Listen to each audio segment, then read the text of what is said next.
Morning. Helps if I click the right button. Good morning, Sperry. Yeah, what a track this is, and as you were saying, it's a brilliant track to have a final round, and it's a brilliant circuit. Full stop. It's going to be a fantastic race.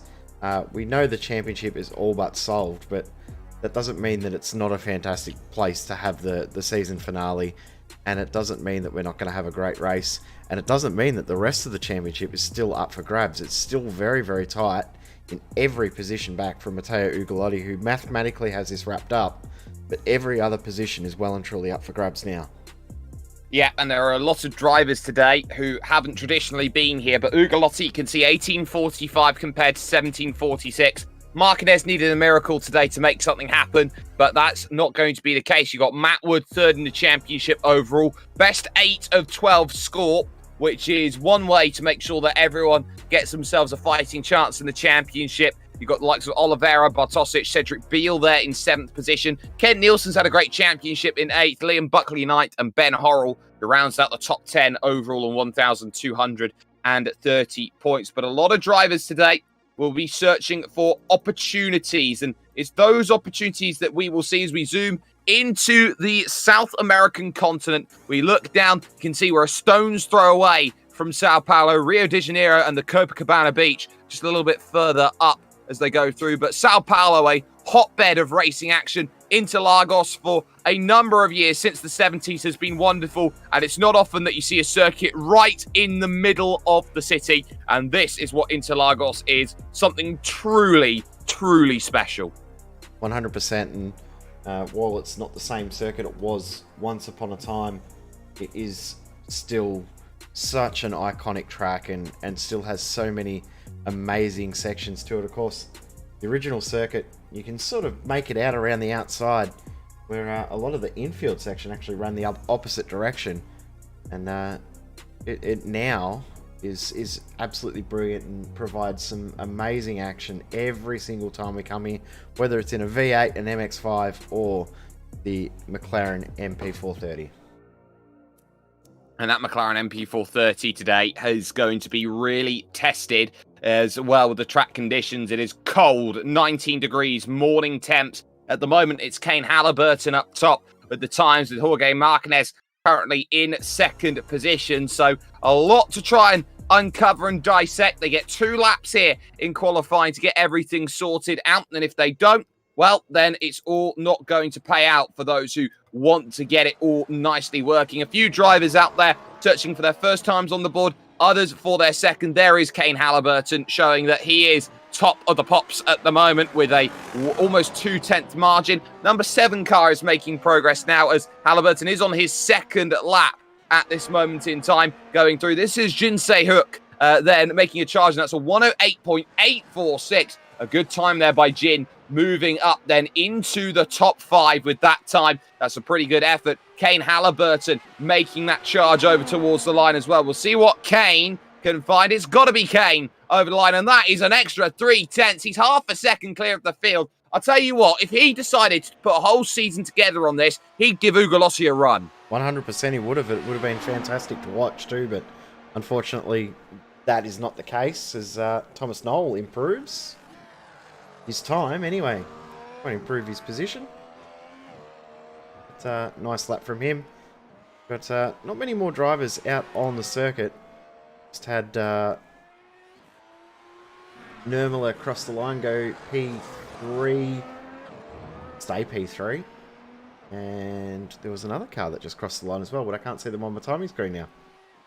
Yeah, it's very easy to see. John Pat Kelly's going on to start his one of 2 flying laps. Quick lap around here. Nielsen to the line then. Remains in 13th. Sayuk then over the line. Puts a 108.699. Put that up on the 2nd row of the grid. That's a really good time in the mock Ferrari paint there. Getting it all nicely done. Adam Webb as well going on to start a flying lap. Thomas Knoll, you can see here, is on technically lap 3. So any lap time that he does will not be counting towards his times overall out there. So it's legitimately down to John Pat Kelly and Adam Webb to see if they can improve. Everyone else has done all their laps. Nurmela's only done... No, he's all done his laps. Yeah, he's done all his laps. Oh, shut up. You're paying more attention than me. I'm looking at different numbers and it's not showing properly for me, so I'll just use that as an excuse. But John Pat Kelly, seasoned veteran in this series, only driver other than he and Adam Webb to set a time. It's surprising that Webb's left it so late to put in a lap time. He's normally one of the first and tries to get out there and break everyone's hearts and break everyone's backs very, very quickly. As John goes to P17. Last of our drivers to register a lap time at this stage. Adam Webb, let's see what he can do. Adam Webb had issues getting into the server, I think. I saw him very late in, and that, as such, has meant that he's had to go out late and make that decision. 3:38 over the line. Lap doesn't count. He's invalidated it, so he's really on a fine knife edge right now. He's got 62 seconds when he crossed the line to get his time in. Fortunately enough, a lap around here is 58 to 60 seconds as John Pat Kelly attacks the middle sector. It's okay so far too, this lap, doesn't it? Sector split times don't look too bad for him. All personal best so far. Sector that he just got through there, Sector 3, actually not too bad in the micro sector splits. He comes through the final sector.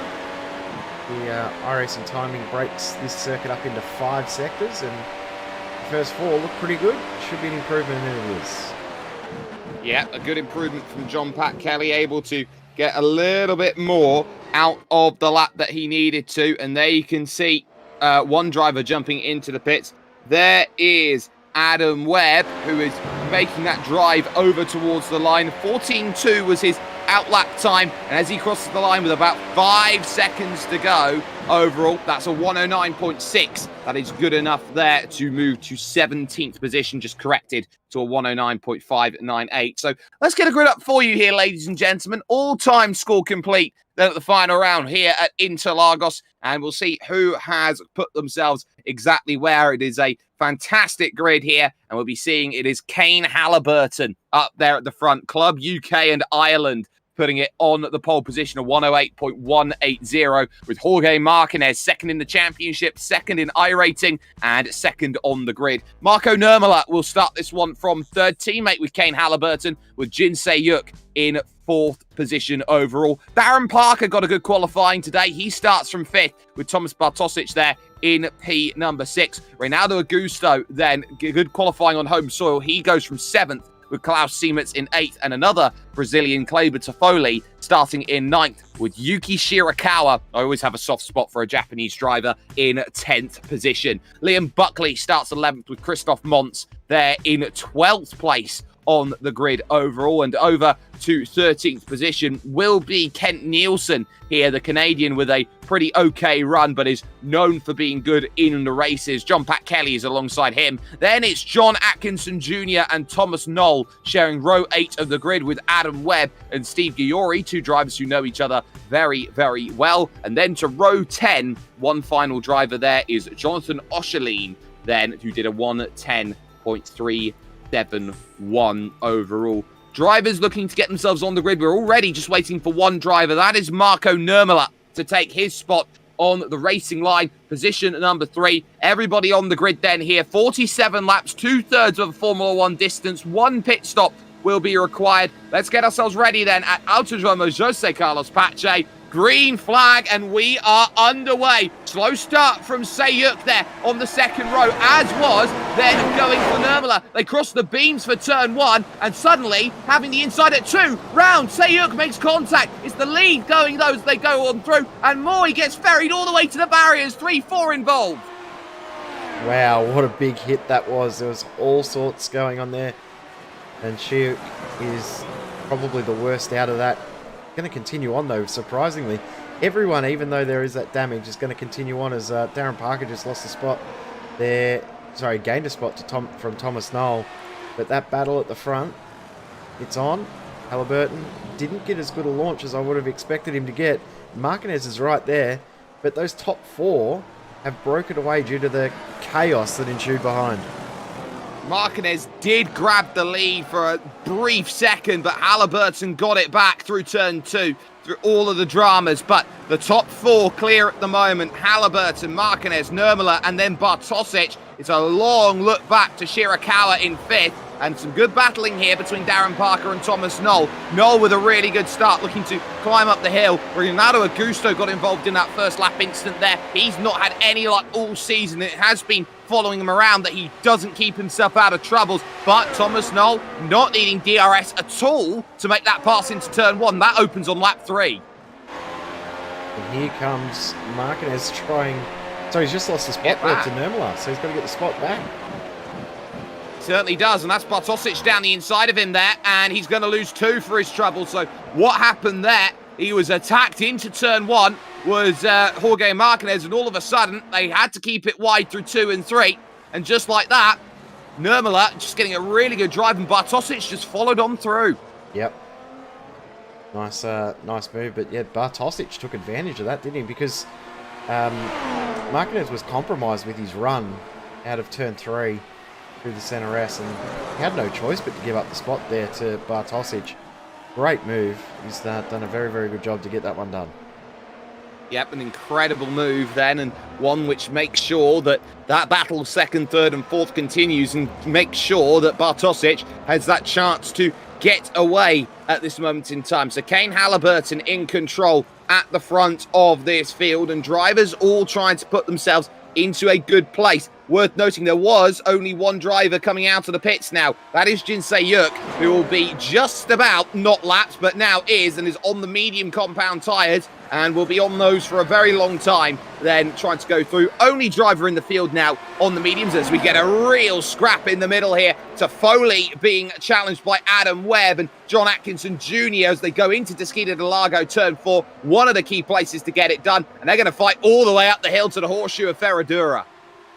Interesting thing there was the DRS for half of the guys in that little group. So of course started lap 3, means that DRS is now activated, and straight away I think we saw Webb and one of the others in that group, the 4 cars, 2 on the inside had DRS and 2 on the outside didn't.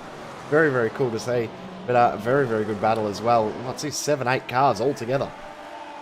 All together in the mid-pack, John Pat Kelly, Christoph Montz, Guillory, Renato Augusto's there, Jonathan Oshalim at the very back of the field's also on this one as well. They're all stacked behind Darren Parker at this moment, and it's an important stacking process here in the early goings. So they've all got to try and get through. There's the DRS flap going wide open for Kleber Toffoli as into the pits comes Darren Parker then on lap 3 of the race. So Parker coming in for a stop. It looks like there's no damage on the car. That would probably be for some kind of penalty potentially, but it looks like he's stopping. I think it may be damage that we can't see, possibly floor damage, because remember, he did get launched up into the air and his pace was horribly slow as well. You saw how easily he was passed and then gave up so much ground to everyone around him. When Thomas Knoll got through, I think he was gaining 3 or 4 seconds straight away, so he's lost a bit of ground that way. We also just saw... Oh, that's a... Wow, he's gone! Oh, no. Oh, no. And skittles around everyone goes. Toffoli and Montz in the end making contact there. The dive down the inside by Toffoli to lock up, and there is Augusto trying to get the F1 Apps car around the outside then of Jonathan Oshalim and make sure that one sorts itself out. So a big amount of drama then early on in this race in the mid to late pack, and we'll catch this on the Virtual Racing School replay. Massive thanks goes to the Virtual Racing School sorting everything out for us here. But there's the look. He's already looked down the inside of one of the Phoenix Racing cars, and the other one just gets tangled up there with John Pat Kelly. And John Pat Kelly didn't even see what happened. By the time he's got there, but where do I go, where do I go? Oh, hang on, there's a car moving across.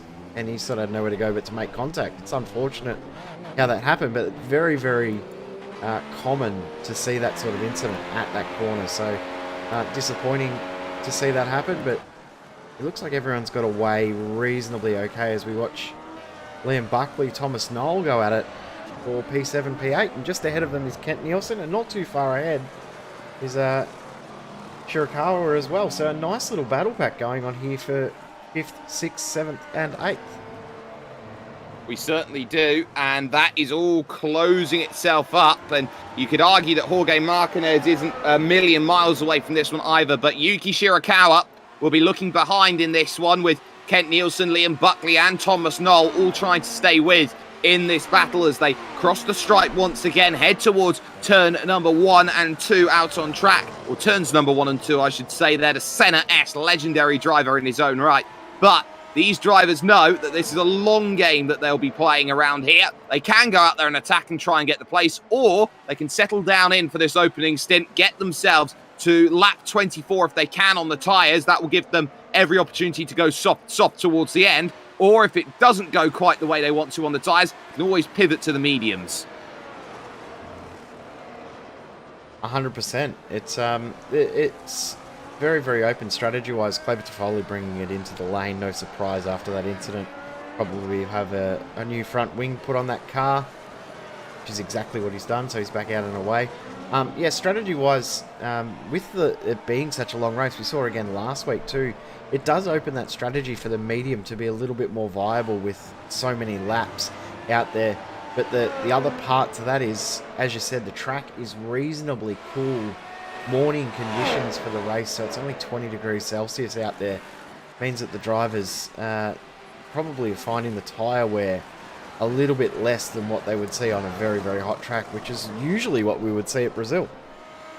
Yeah, I've seen track temperatures here exceed 55 degrees, so the fact that it's down at 20 gives them reasons to be happy as they make that charge again down towards Desquita del Lago, and no real opportunities to make a move just yet because they find themselves in those quote-unquote draft trains, those DRS trains. There's Reynaldo Augusto trying to get by Steve Guillory now for position, making a little look at it, but runs out of straight, has to hit the brakes, and as such, hunker down, you would say, right now. The middle sector approaches. Yeah, and he's now, this is where he's got to try and close ground, not necessarily get a move done here, but just close up the gap and try and make sure that he's well and truly within range once the DRS opens on the front quote-unquote straight. Not really a straight, is it? It's a very, very, very long uphill sweeping bend. The run from it very much is. Darren Parker, by the way, is in the pits and retired, so that is a shame for Darren, who was looking for a good start, qualified it up in P5, and ultimately is going to get a big 0 out of it for this one. But Augusto still giving chase, still trying to get that one as close as possible. You can see the DRS flap wide open, looking for the run into one, diving for it with everything he's got, and you know what? He's going to pick it up as well. Steve Guillory beaten there with a nice overtake. Yeah, beautiful move. Classic move at Interlagos. And have a look at the gap he's already pulled. Guillory's got DRS on the run back because the activation point is midway through the S's, but just nowhere near close enough to be able to get back through. So nice job there from Reynaldo Augusto to get that move done. Back up a spot. His recovery back to 12th. Biggest mover in the field. We've got two drivers that are +8. Thomas Knoll, Adam Webb. Both made good positions from that lap 1 cluster, I guess is a good way to describe that group of cars that all came together. I don't know how else you can describe it other than a mess. It was almost like a scene out of a movie there as they all carried on forward in that lap 1 incident. Kane Halliburton leads by 3.8, now down to 3.6 here through the opening couple of sectors. But as they sweep on through, that's the battle. There is the driver in 5th position, Yuki Shirakawa, holding himself in very nice esteem, up 5 places off of the start. And what's key, it was Seamitz, it was Augusto, it was Parker, it was Sayuk, who all got involved. Toffoli could say in that one as well. So 4, 5, 6, 7, 8, and 9 on the grid, all getting caught up at lap 1. Everyone else scampered on through. Yeah, exactly right. There's probably one of those situations where it's better to be slightly further back because you can get around and see what's going on with those big incidents ahead. So one of those fortunate positions where a bad qualifying, not necessarily a bad thing because you can see that big incident at the start and gain yourself some spots. But Reynaldo Augusto, probably the most notable out of the drivers that is continuing on, but still a fair way back. Kane Halliburton, interestingly, lap time-wise, he punched out some really, really quick lap times, but he's dialed it back down, and Marco Nurmela lapping at very, very identical lap pace. And Martinez is starting to now find his rhythm and starting to claw that gap back down. But I'm wondering if Martinez may have a tiny, tiny little bit of damage from that lap 1 incident with Shayhook, who was right behind him. They did make slight contact. No, sorry, that wasn't Martinez, because Martinez was up with Halliburton. Ignore my statement there. So, but there definitely was someone that is continuing on in that front group that Shayhook did make a little bit of contact with before he ended up flying through the air. Of course, that would have been Darren Parker, who has retired the car then from this race. So that little bit of contact was a lot of bit of trouble. But now the battle goes away from Yuki Shirakawa over to Kent Nielsen and Liam Buckley now in the default paint, you could say, here in iRacing, trying to close on forward. That indicates he doesn't have a team that he races with. Thomas Knoll, of course, is there just behind as well, making that drive then on the front stretch. And, of course, with no DRS to help this time for Kent Nielsen, he'll have to defend into turn number 1. Very unique style of corner, the Senna S, because you've got that very long and looping entry into what is a very, very tight and surprisingly swift chicane. It's on paper, it's a chicane, but it doesn't drive like a chicane. It drives more like, as it's called, an S. It's very similar in that way to the Chase at Bathurst, or there's a lot of corners that on paper are technically chicanes, but definitely don't drive like one. So I can't think of any more now that I've made my statement. It's way too early in the morning for me to be thinking. Yeah, that's sometimes a little bit of a problem, isn't it? But the battle still continues then between Buckley and Nielsen. They take the descent down the hill through Mahulo. Wonderful left-hand corner. It's almost a transfer corner to Junsao, the junction. And as you exit the junction, you take this rise up the hill. It's flat through here all the way through Archibancadas there, that first left. Skidados Boxes, the second left. And this is one of the tracks that I think would really, really get a lot of help from weather out there if and when it does find its way to iRacing. This is the sort of track that you talk about how legendary the rainstorms are around this circuit, Jay. And pretty much a circuit that you get rivers flowing down Archibancadas. I mean, no track has rivers running on it like Spa right now, but yeah, I agree. The iconic races we've seen at this track with evolving weather, starting beautiful sunshine and getting into horrible wet conditions midway through the race, or vice versa, have a horrible storm and you think there's not even going to be a race, and then the sun's out and the track dries very, very quickly. So yeah, I agree. I think this is going to be one of the cool tracks once that does happen. It will happen eventually, but not quite yet. I must say it's been cool to watch this lap on board with Liam Buckley. Very, very smooth. He just crosses the DRS line. You see the green light on the left-hand side of the wheel. That means that DRS is available. All 4 green lights on. That means he's got DRS open. Yeah, certainly does. And despite having that DRS open, you will have to try and use that second bite of DRS here, going out of the Senna S through the Curva de Sol, the sun corner, and in towards then at the Esquina del Lago. But you can see immediately how Kent Nielsen just takes that narrow exit, keeps the turn in, and suddenly all of that momentum generated by being in the toes completely neutered for about half the straight. And that's what Liam Buckley's got to be alert to. He's got to follow in the wheel tracks. Speaking of wheel tracks, look at where Jorge Martinez has found himself now, right within range with Thomas Bartosic. Yep, and that magic 1 second barrier is being broken as well, so that means Martinez is now within DRS range. Interesting though that the fastest driver out on track at the moment is Marco Nurmela, followed by Martinez. So the gap between these guys and Halliburton is starting to close back up again. Was out over 4 seconds. Speaking of, he's making a pit stop already. We're seeing pit stops only 14 laps into this race. I'm a little surprised that we're seeing them this early. Mediums. That will be white. They'll be going on for medium tyres at this stage. Watch they go through. No, it's going to be a case of a 2-stop then from Kane Halliburton. So back on the softs, this is a two-stop strategy. Yeah, I'm even more shocked by that now. We usually get a little bit of a heads up that we're expecting two stoppers, or that, you know, something alternate strategy-wise is coming. But when we don't get told these things in advance, it usually means that the drivers that do fill us in with the info are confident that they can just do a normal, standard, soft strategy. So I'm a little shocked by that. Halliburton and Bartosic both in to get soft tyres and are going to two-stop this race.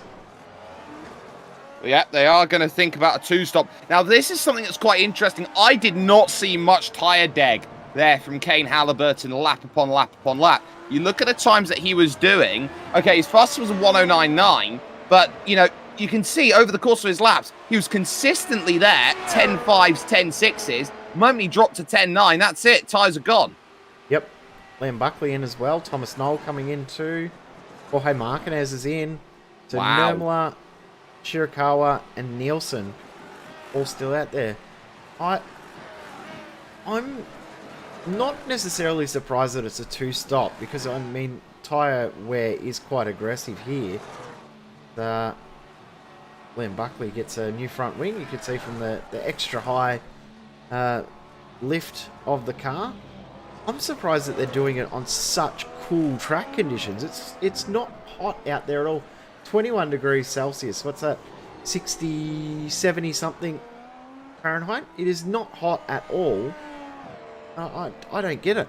I'm dumbfounded. It's not something we've seen in 11 rounds so far, and to see it in the final round is sort of thrown us a little bit.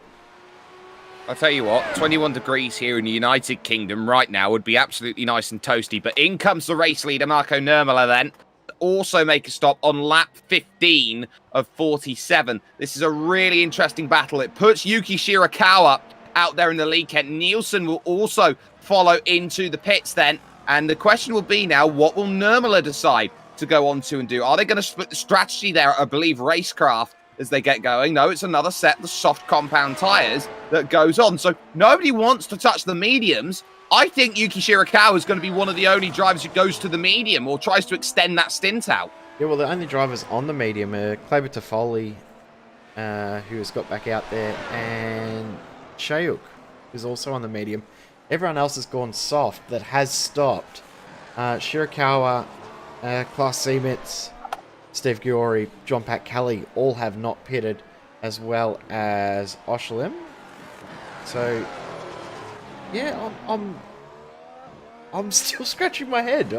You can hear it in my voice. I'm really surprised. It's not something we were expecting at all. Tell you what, this is going to get a little bit spicy. Klaus Siemens at the front of this group. This is for 4th, 5th, and 6th on track at the moment. Siemens with Bartosic and Martinez closing in on fresh tyres. They'll be looking to take advantage of these fresh tyres as much as they can. Punch out personal bests with those dropping fuel loads. And will we see Siemens come in? I don't think so. He's continuing on. So he's going to go for yet another lap. Still got 30 plus laps to go in this race. Still a lot of racing left as Bartosic can't get through. That was close.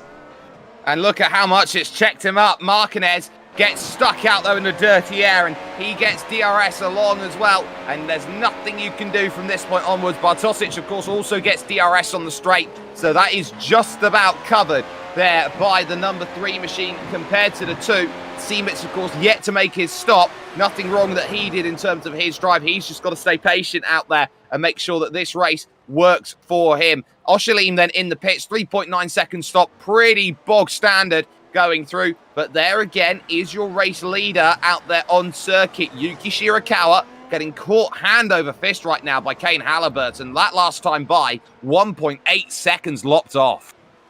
Last lap by 2, Halliburton, fastest lap of the race.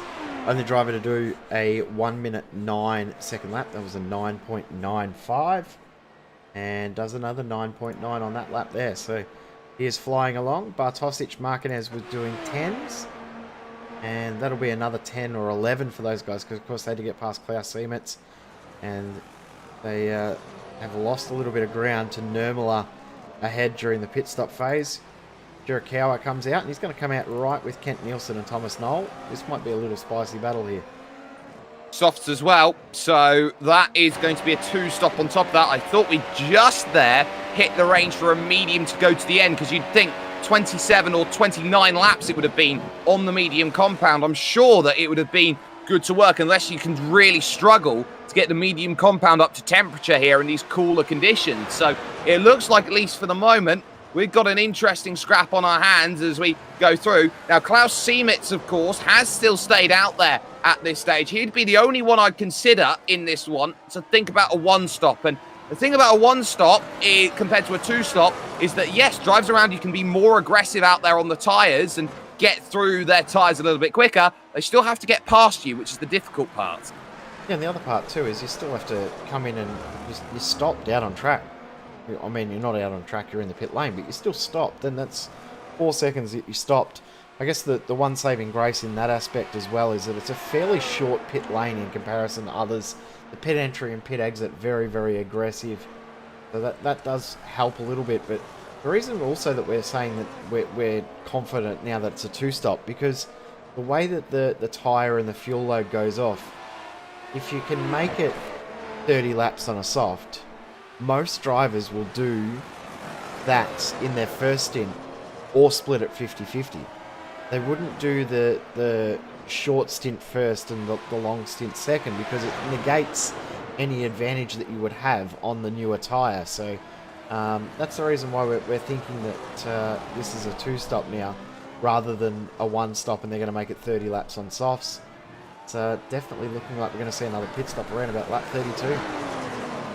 Yeah, lap 32 looks like it's going to be one of the keys. So they're going to split this one up into stints of 15 or 16, you would have thought, here out there in this race, compared to a rather longer stop out there. You can see a little bit of a wider line there from Thomas Knoll, who is currently classified in 8th position at the moment. Just the handful of drivers yet to stop: Siemitz, John Pat Kelly, and Steve Guillory. Guillory under pressure now from Adam Webb, trying to make a way on through, because Liam Buckley has already made his pass. Watch how DRS works, ladies and gentlemen. Adam Webb to the inside, and as easy as you like. How many times have we seen that overtake over the years that we've been covering this series? Beautifully done.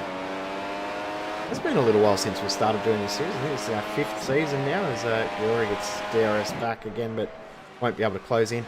And the evolution of this series has been pretty cool as well. Remember when we first started doing this series, it was still in the Williams. Went back to the McLaren late last year, and the car definitely seems to have found a new lease on life, hasn't it? Drivers are coming back to the series. We're seeing ring-in drivers that are coming in and enjoying themselves. We're seeing all different sorts of drivers coming in and racing, and it's always put on a great show, this series. It always seems to provide great racing and great strategy. I love strategic races as much as really cool short on-track battles. Adam Webb has a massive moment, and all of that advantage you just gained with the DRS before, going to lose it, because Guillory's going to have the DRS activation even though he's ahead. No, he doesn't. He wasn't. Yeah. Oh, no, he does. Certainly does. So that is a case for Adam Webb of getting a little bit unlucky at Junsao. It's such a difficult corner to get right at times, though, because you take it for granted. It's just a 90-degree left-hander which just opens up the hill. The issue is you're putting the power up the hill when the car isn't planted. That's why you get spins to the inside. Yeah, exactly right. It's a bizarre corner, and it's a real steep hill as well. It doesn't look that steep when you're just looking at it visually, but to drive it in a low horsepower car is when you really notice how steep that hill is up the rise out of that final corner. So very, very difficult circuit, this one, but it's been a fun season to cover as well, and we've seen all different sorts of racing. We saw the domination of Guillory early on, and then the return to form of Martinez, and it was great to have someone challenge him for a lot of the season too, wasn't it? It certainly was, but at the same time, Matteo Ugolotti was clearly a cut above everyone else as we continue to focus on Adam Webb versus Steve Guillory here. That battle looking pretty close here towards turn number 1. Kane Halliburton, fastest lap of the race, but down the inside, Adam Webb making amends, getting that move nicely all sorted out. Want to keep an eye out on Shirakawa for a moment, because Kent Nielsen here has really done wonders here, as now here comes the second part of the move. Then the Phoenix Racing car of, I believe, John Atkinson Jr. now trying to angle to the inside of Guillory. He's going to leave the door wide open, say thank you very much. You may as well come in and take a little gander over. But Shirakawa here, as Kent Nielsen and Thomas Knoll for company, has been struggling to get those tyres working in comparison here and getting them to a really nice place. It's been really awkward to see this for Shirakawa, who of course is on the freshest tyres of anyone. Yeah, exactly right. It's been interesting that he has struggled as much. I just want to quickly talk on that fastest lap from Halliburton too. 5 consecutive laps of a 1 minute 9.9, and he's just ruined that little streak now with a 10.2 as he passes, starting to slowly catch up to some lap traffic.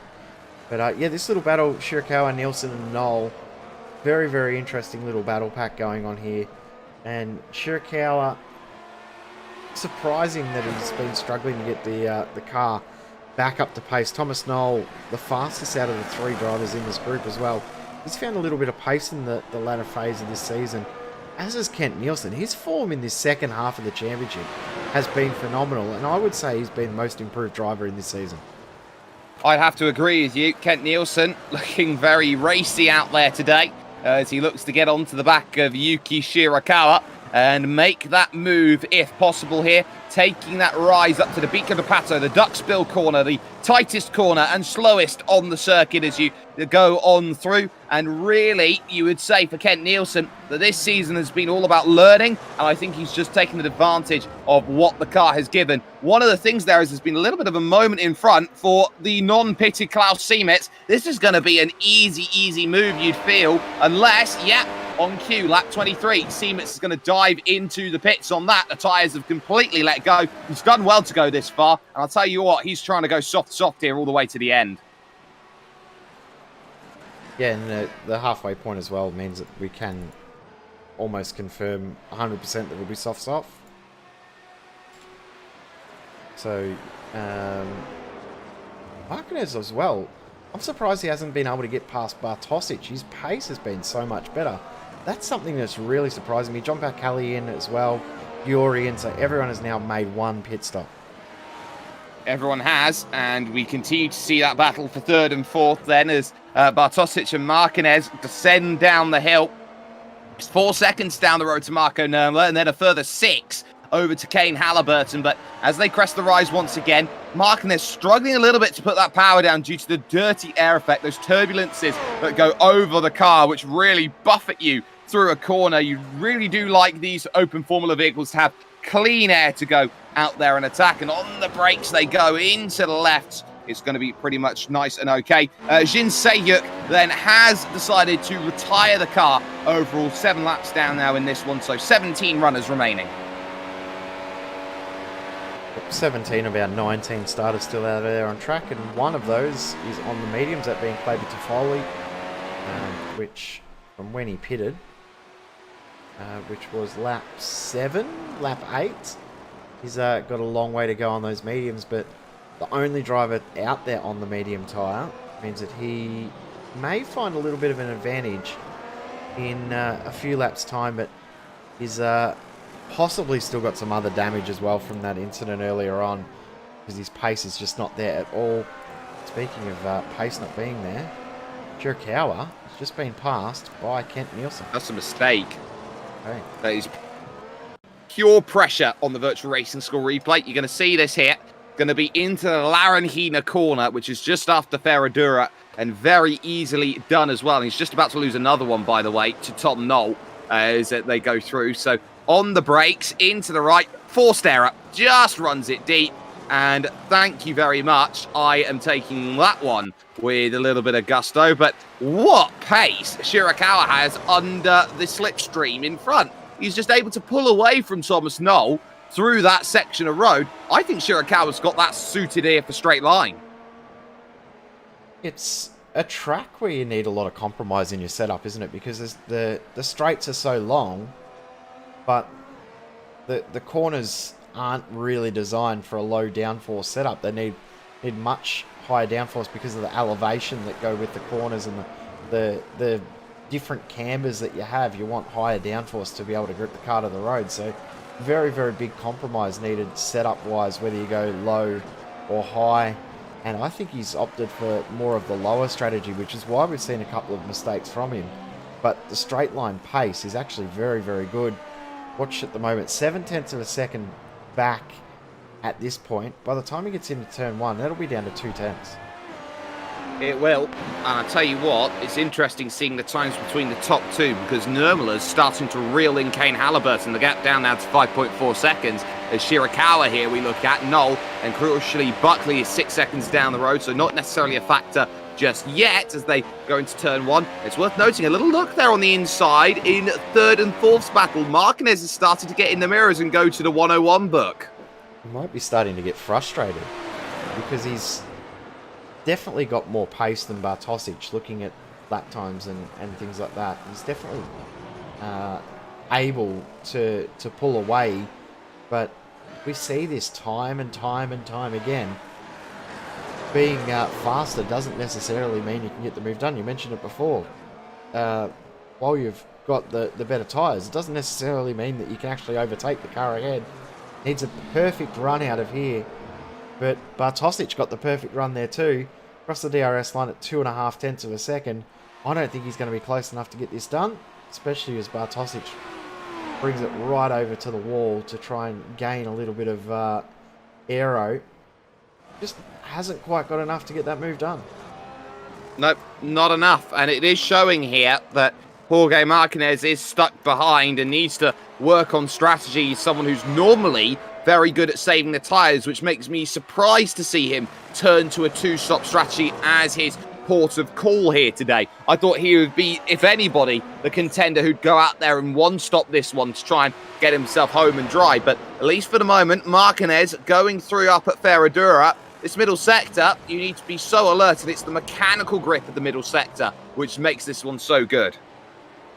100% agree. It's a fantastic circuit all around, isn't it? And to think that the original circuit went the opposite direction, I think the elevation around this circuit means that going either direction is absolutely brilliant. There's other tracks as well that also used to have sections that went the other way. The Phillip Island originally was designed to go the other way, as Marquez is close enough to get the draft and pull alongside, but he's going to have to go the long way around, and they've got traffic as well to deal with. But that's done.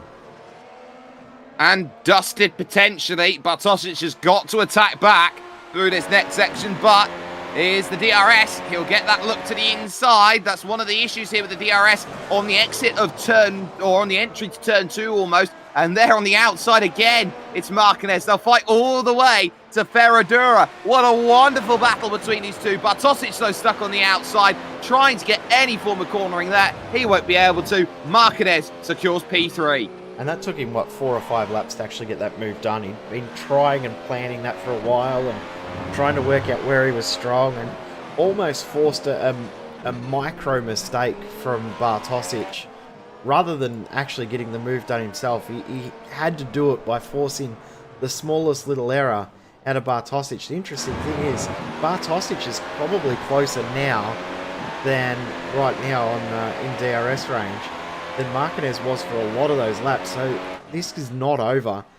While we say that Marquez is finally through, Bartosic is still going to be there. Look at that, right on cue, right there at the end to potentially get the move done. And big mistake for Marquez. Bartosic back through.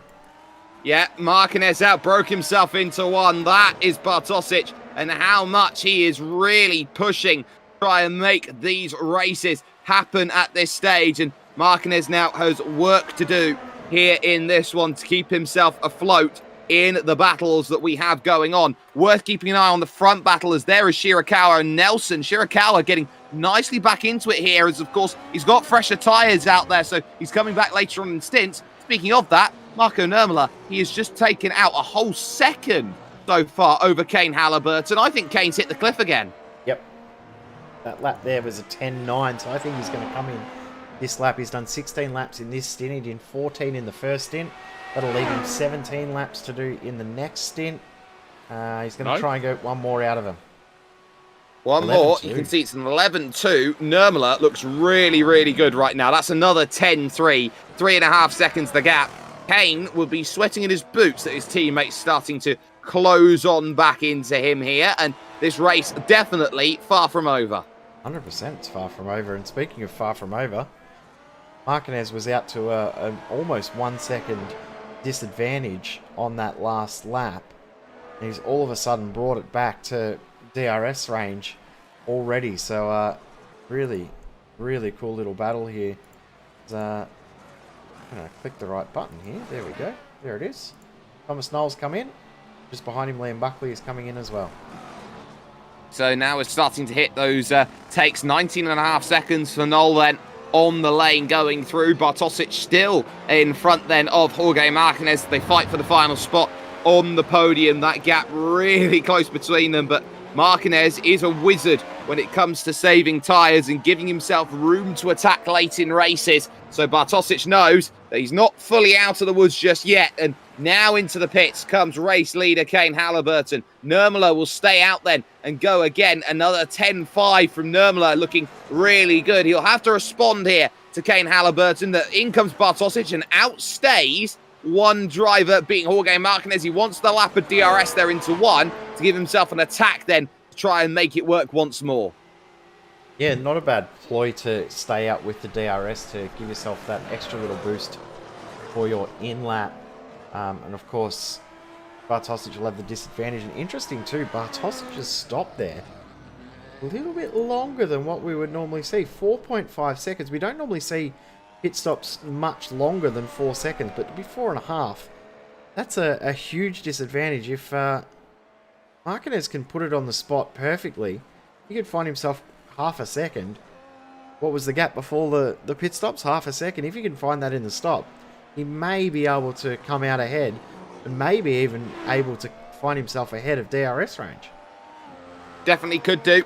Definitely is an option, and we'll see whether that option becomes reality. There is Jorge Marquez right now, the red and black helmet on, as he takes that rise up the hill towards Arquibancadas and Esquina dos Boxes out there overall. In comes Kleber Foley for his stop, and will there be a follow-in from Marquez? Yes, there is. Nurmela has stayed out then for another lap, has done an 11 flat. His tyres just about have hit the cliff now. He needs to come in ASAP, and now you'd say for the moment, race on between Marquez then and Bartosic. Yep, Kent Nielsen has also come in. Shirakawa staying out. So battle continues there. 3.2 second stop for Marquez. But crucially, the in-lap wasn't quite good enough. They're going to come out almost side by side. Battle's on again. Love it. Oh, you absolutely do. Marquez must be sick of the back, though, of Thomas Bartosic. He's seen that all race long, and he's been struggling to find ways through to make that happen. Out of the pits comes Kent Nielsen. Now, this is really important here. Nielsen's right behind Klaus Semet, so this will give emphasis for Shirakawa to stay out for a couple more laps. Yep. It means that Shirakawa needs to push it as hard as he can for as long as he can. His lap times aren't that bad either as Nurmela comes in. Be interesting to watch that gap between Nurmela and Halliburton. Interesting thing I've noticed is that the actual, by the time you add your transit time in, oh no, Klaus Semet's around. Sounds like there's contact as well. There was an apology from Kent Nielsen immediately as out of the pits they go. It was at the Bico de Pato as we catch this on the virtual racing score replay. Looks like it was a bit of netcode there as well going through the corner. So they enter here this fantastic Pinarino section up the hill to the Bico de Pato. And you'll see it very plain as day as Nolan also, that is Nielsen battling it out. But there's the contact that you can see. That's how easily it goes wrong. Now, look what's crucial on the exit here of the pits. Shirakawa has just jumped Nielsen and Noel. Yep. We're both probably a little surprised he came in when he did, but he's done well. And possibly knew that something had happened there to Nielsen and Noel, because they did continue on and pushed on pretty quickly, but they may have lost 3 or 4 tenths of a second.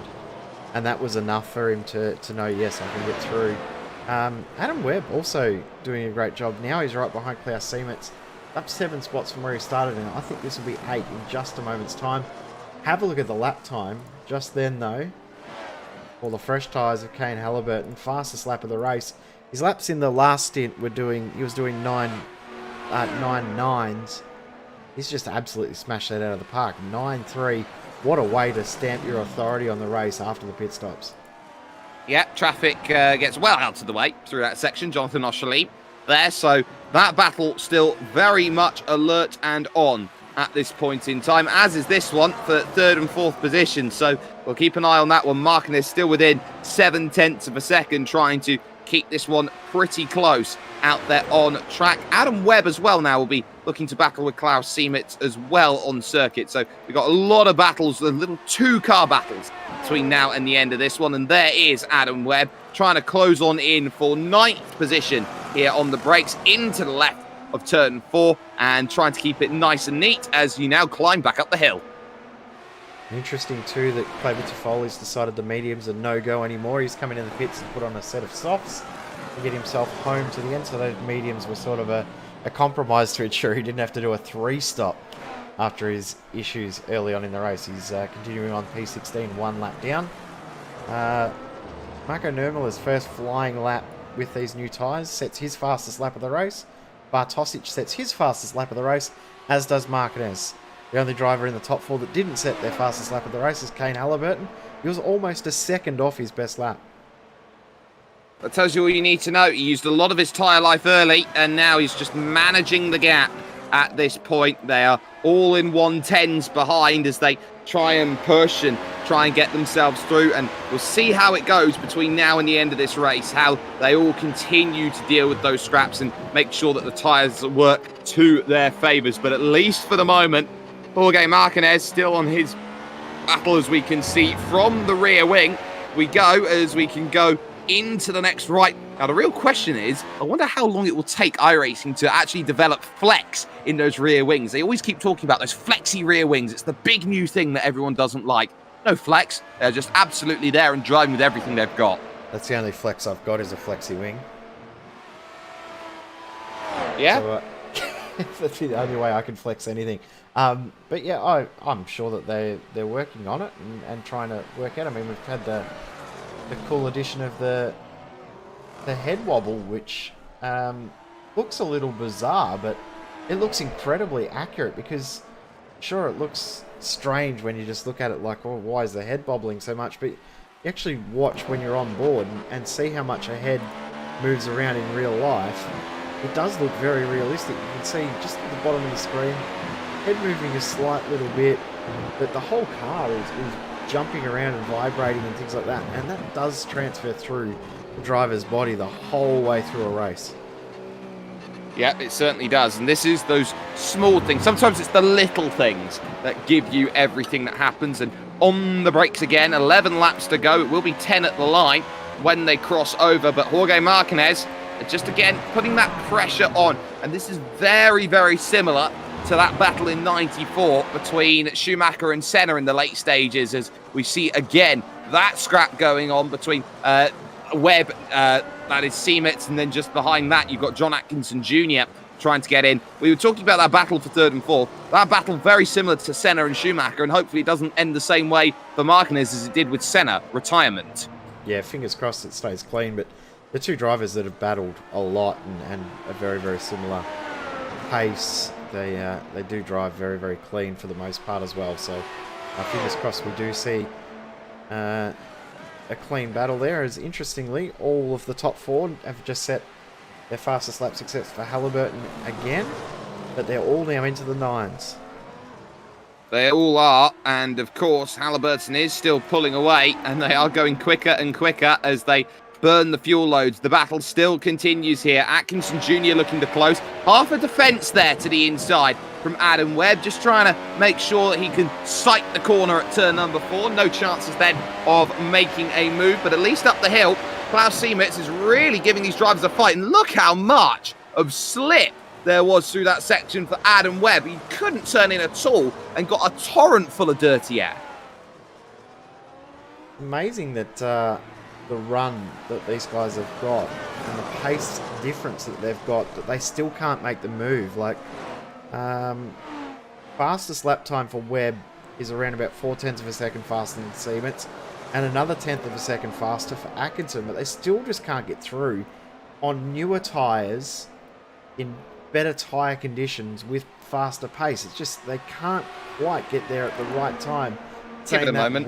Webb will now, though, because he's got the run. No, he's going to have to go the long way around. If he can hold it through one, he might be able to get it through two, and he does. Well, I'll tell you what's going to... No, he doesn't. And interesting, too, I'm wondering if Webb was actually ahead at the DRS line.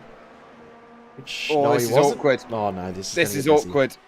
This is really awkward. Now to the outside, searching again goes Adam Webb. Four corners of searching Siemens. Oh, they almost interlock tyres, and again, they go pretty much side by side as they head up to Ferradura. Siemens is putting on a showcase here of how to defend with older tyres. Another little look to the inside from Adam Webb, and he couldn't get there. I feel these guys might be starting to question their strategy on two stops, seeing how good Siemens is going on 15-lap-old tyres, because that's the limit, pretty much. That's the cliff point that we've seen from all of the drivers in the front few.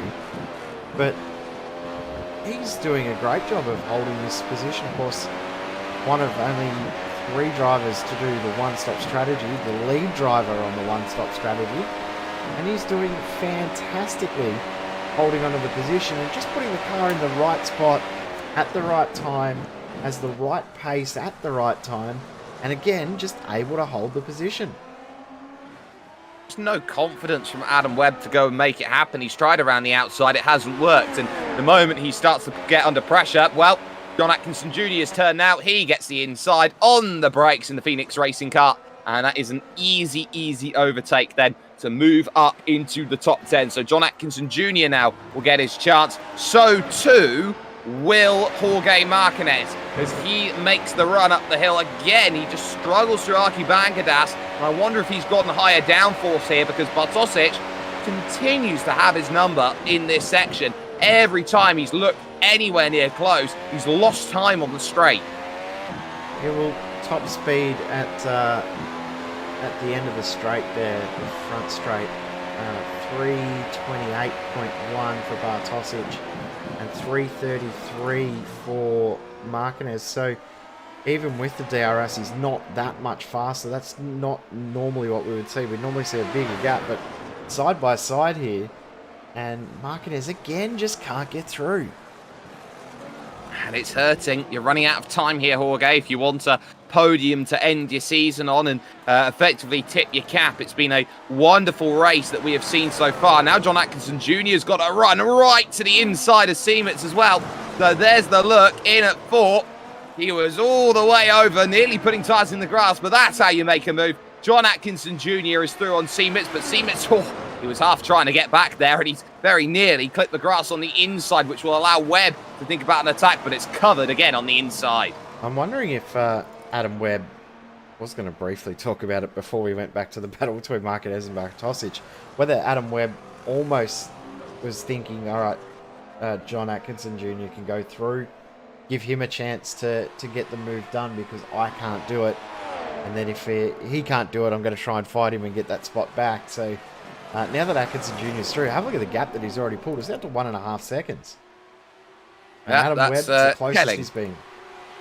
That is absolutely telling. Now here goes Adam Webb. He's seen how to do it, but he's not going to get help from the traffic here. They're going to be 3 wide here into turn number 1. This is going to get close. And ultimately, because they're going 3 wide, it's a case of Siemens taking liberties running deep. They both try to outbrake each other, and Siemens picks it up for the first time. Second time, though, look at that. Well covered. Again to the outside, Adam Webb is going to have to go to make this happen. And this time, surely, he's got to put this one over in the books, and he does. It's only taken him about 11 laps to get it done, or 10 laps on fresh tyres, but he's finally got the move done. And he's already 2.5 seconds back from Atkinson Jr. So that took way too long for Adam Webb. He'll be disappointed that it took him so long to get that move done, but he'll push on and try and close that gap. I tell you what, another battle's evolved. Chirikawa, we noticed, had pulled a decent gap in the pit stops, about 1.5, 2 seconds. That's gone. Kent Nielsen is there, ready to pounce with only 5 laps left in this race. We know that Kent's looked really good in the middle stints of stops, but at this stage, Shirakawa has been so consistent on his times. He's been consistently 1:10 mid all race long. Nielsen has been hitting a couple of 1:10 2s and 3s as he closes up, but when he gets there, he then struggles and hits 10.7s, 10.8.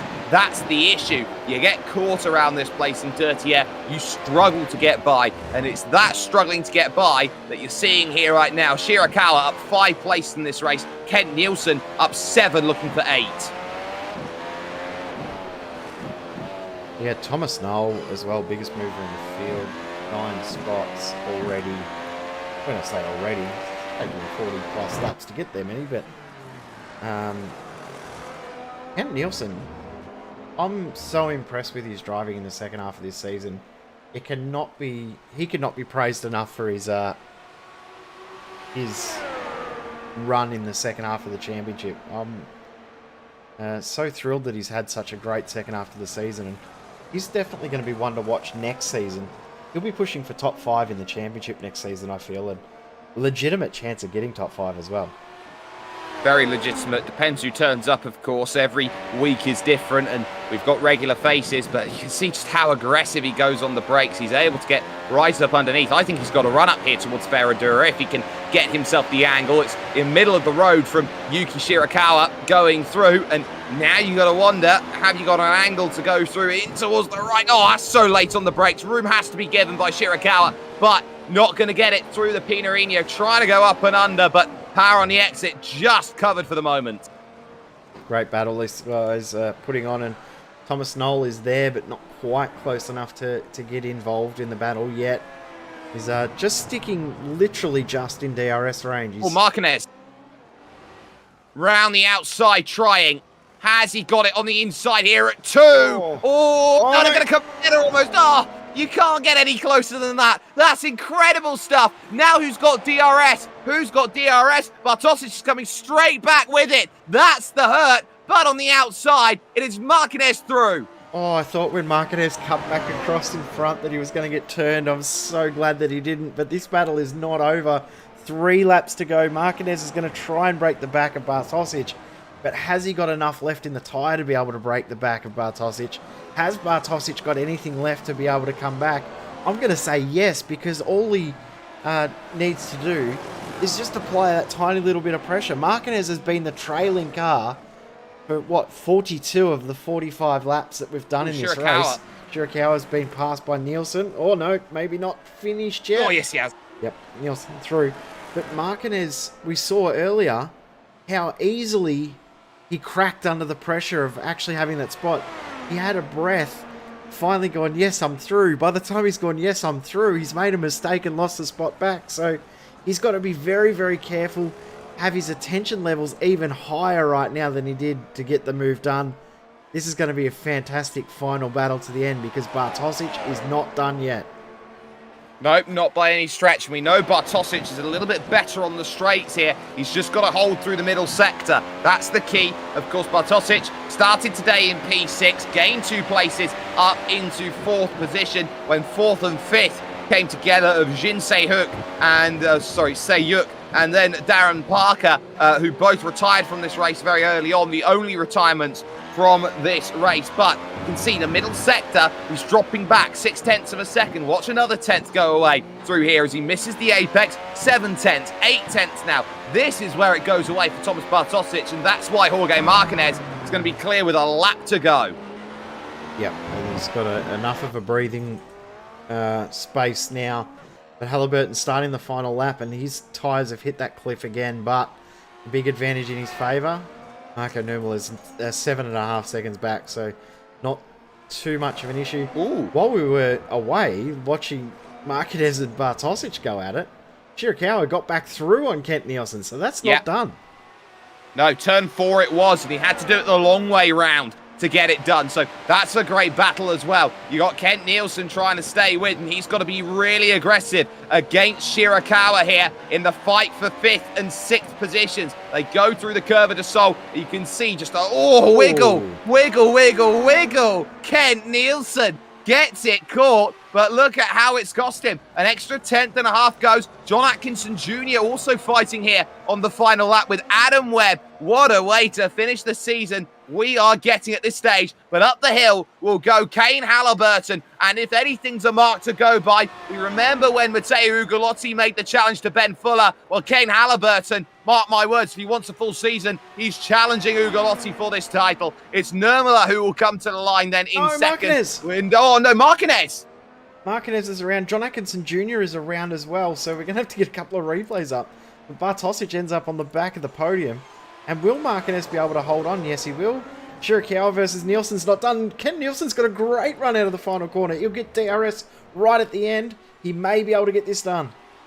Oh, this is going to be close, but Shirakawa's got enough drive. It's a quick launch to the line, and Shirakawa will hold on for a top 5 finish with the number 5. Hell of a race, says one Mr. Kent Nielsen. Let's catch this on the Virtual Racing School replay then, the 2 incidents that we've got. First and foremost, Marquez exactly does what Ayrton Senna does. Exactly. You can see he goes through, tries to put the power down, and it's almost mirror image as they go through. It's scary how accurate that is, but he's able to get it going. At turn 4, though, different fight altogether as they go through. John Atkinson Jr. defending from Adam Webb. Webb's got to go to the outside here to get the move done, and as he turns into the corner, is there contact? Nope. That's just a case of losing the rear end all on your own, John. Yep, that was just bouncing it over the curb, unfortunately, so sad to see that, but what a race and what an event we've seen once again.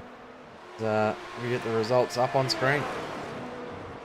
We certainly do. Kane Halliburton then picks up the win, does so in 55 minutes, 45 seconds, and does so by 7.1 over Marco Nurmela. It's Thomas Bartosic then in 3rd position with Jorge Marquez, a spin on the final lap, the final braking zone there. It's 4th overall. Yuki Shirakawa had his very strong defense to deal with. He manages to just hold off Kent Nielsen there in 6th, with Thomas Knoll in 7th and Liam Buckley there in 8th place. It's Adam Webb who finishes 9th, and Klaus Siemens, give credit, the one-stop strategy paying off. He gets a top 10 for his troubles after starting in 8th position. He had a drag race to the line as well with the driver who finished in 11th. That was John Pat Kelly. Renato Augusto finishes 12th after his dramas on lap 1 with John Atkinson Jr. His spin means that he was demoted all the way to the back there. And look at that. That was really close over the line. Just 0.04 of a second splitting them as they crossed. But a lap down being Steve Guillory, Jonathan Oshalim, Kleber Toffoli, and Christoph Montz. Jinsei Yuk is then out of this race, along with Darren Parker, both of whom got caught up early on and in troubles. And as such, their race is coming to a premature close. But this season comes to a wonderful close. And Jay, you know, we have to say it. This has been an incredible season, but one that was dominant in terms of the top of the field. Matteo Ugolotti will be looking behind him, feeling that he's quite confident after that season, but there needs to be improvements from Marquez and Wood if they're to get through. But they also have to be worried here, or Ugolotti must be a little bit worried, if Kane Halliburton decides to do a full season. Yeah, and we never know what other ring-ins we might get that are interested in coming in for next season as well. We're looking forward to next season already, and we will be back again next season as well here on SimSpeed for the iRacing Grand Prix Series. I'm looking forward to it already. We will have a week off next week to catch our breath and have a little bit of a rest and recharge our batteries, but then we'll be back into it again in 2 weeks' time. We certainly will. Of course, there's a lot of stuff that goes on with Week 13, so make sure you check SimSpeed TV. Shameless plug? Not at all. There isn't going to be a Max Pass 14 that's going to be going on. No, not at all. But if you do want to join in, then sign-ups are open. But anyway, massive thanks has to go to those who get it done. The Virtual Racing School has been on the replays for us this season and will do for next season as well. From the team that's been working hard on it, from the iRacing Open Wheel community, from us, of course, Jay Kennedy pulling double duties, cameras and commentary, from everyone who's joined us throughout the season, from the likes of Sam Cooper-Bennett, Scott Fountain and co. I've been Jake Sperry. That is the way that you want to see a season end. A lot of close fought battles, a lot to dissect as they go through. The championship may have been long decided by Matteo Ugolotti's fantastic form, but what you can say is that there are challengers, and there are some really quick challengers on top of that as well. It's not often that you see Jorge Marquez 4th position and 21 seconds adrift. Kane Halliburton and Marco Nurmela, they put their mind to it. They could be the ones who challenge for a title next season. We'll see you 2 weeks from now when it comes to the iRacing Grand Prix Series, because that is when a new season awaits us.